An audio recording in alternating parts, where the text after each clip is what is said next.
Hi, I'm Derek B., editor of the Peru Tribune, back with you tonight on Monday for another edition of Tomorrow's News, our daily feature where we take you inside the next day's newspaper. In this case, it'll be the Tuesday, November 26th paper, although you can find all of this content online tonight at perutribune.com. In our lead story, I talked to Mark Orders Wampner and Jim Tidd about the economic impact that the Grissom Air Reserve Base has here in Miami County. Jim is the executive director of the Miami County Economic Development Authority, and told me a little bit about how large Grissom is as an employer compared to some of the other large employers in the county.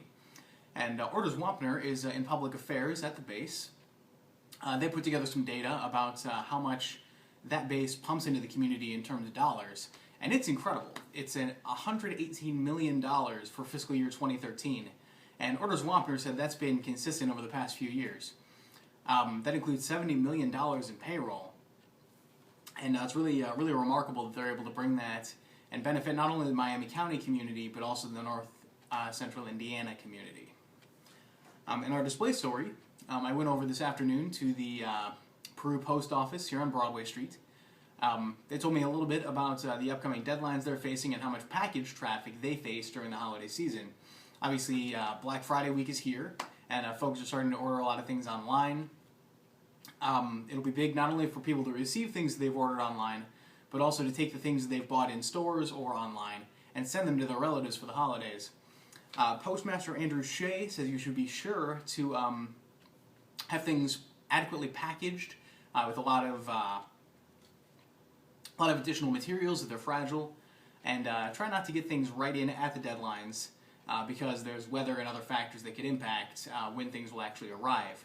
All of those deadlines are available in the Tribune and also online at USPS.com.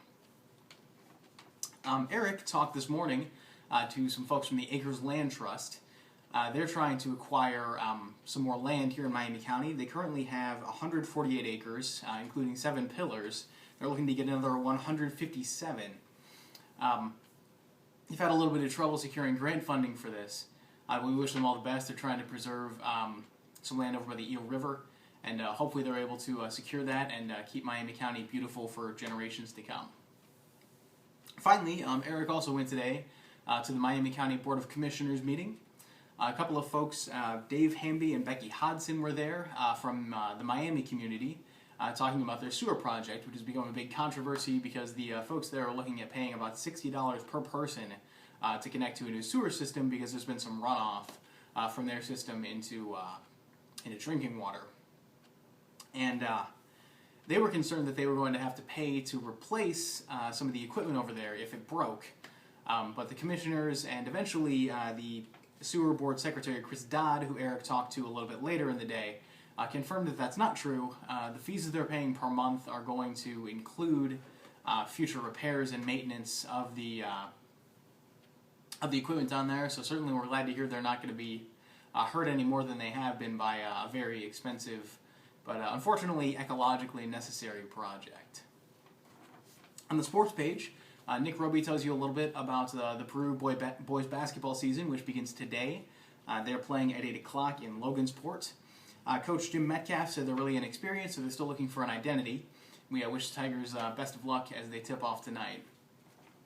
The wrestling team is also going to start their season today. They host Manchester at 6:30. They actually have a very good team. Went 21-3 last year, and they're looking for a big season from senior Evan Lowe. He actually placed 8th in the state in his weight class last year with a torn ACL, which is pretty incredible. Obviously, that's a performance he's going to look to improve, and that team could be even better this year than they were last year behind his leadership. As always, you can find all of those stories in tomorrow's print Peru Tribune. You can find them tonight at perutribune.com.